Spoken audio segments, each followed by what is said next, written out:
Again, a holy month of Ramzan has come. People are fasting to purgate their minds and soul of all the follies. Welcome once again to News Analysis. News Analysis, a weekly magazine on current affairs. To begin with the main points in a nutshell.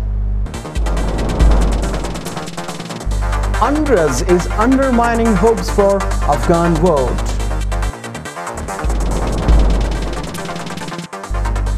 Chinese hospitals battleground of discontent. Pakistani president visits flood relief camp in Sindh.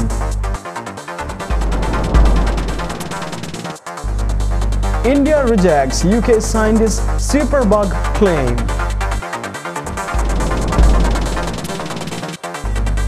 Showcase Afghan army mission turns into debacle.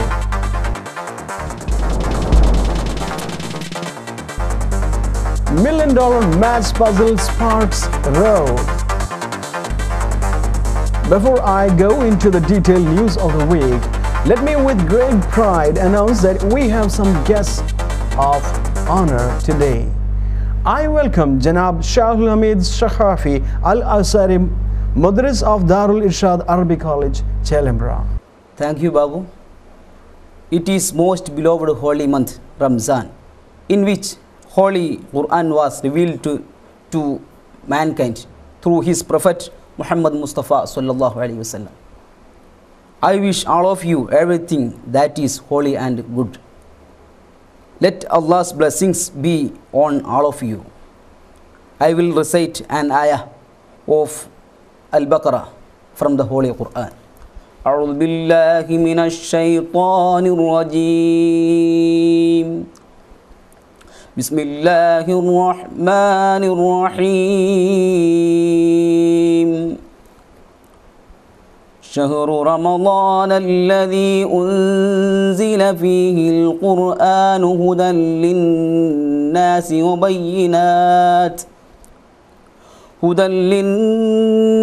وبينات من الهدى والفرقان.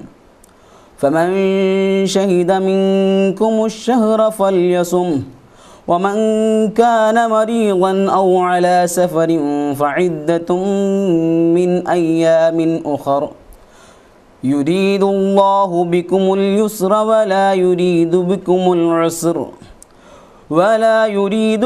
العسر ولتكملوا العدة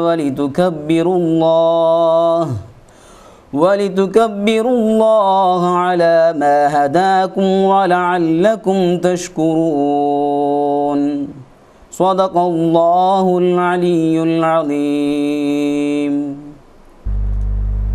Now, the news in detail.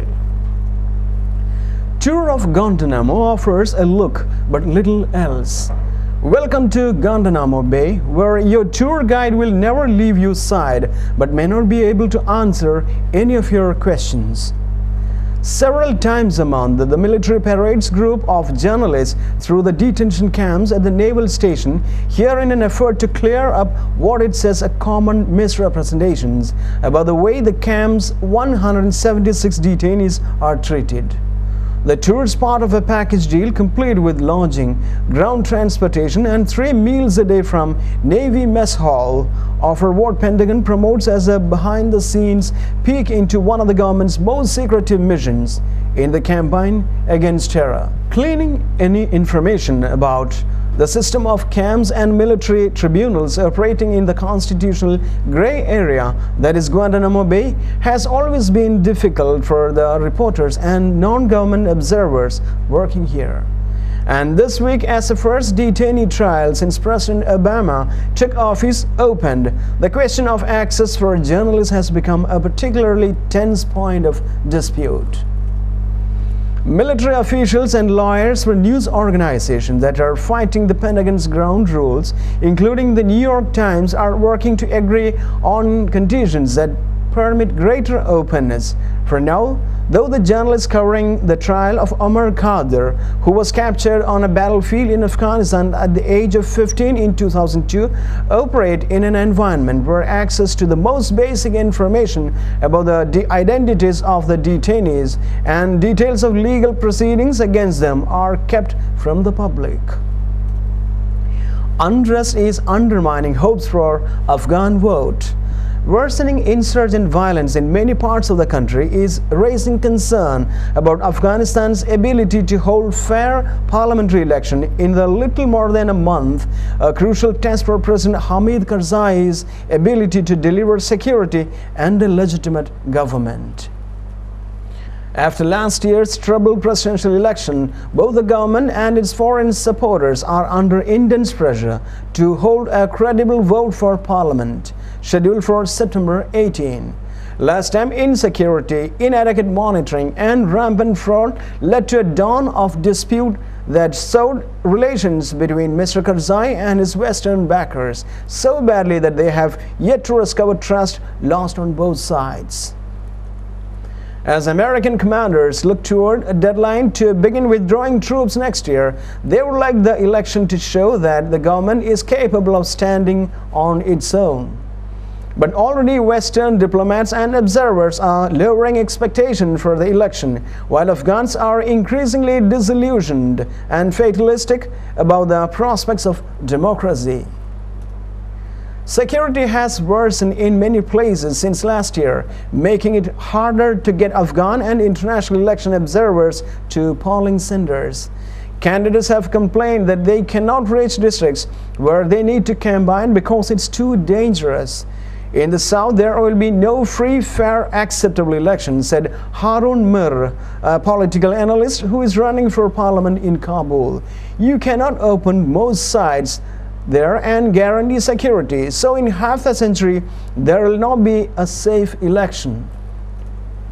Farmers lean to truce on animals' close quarters.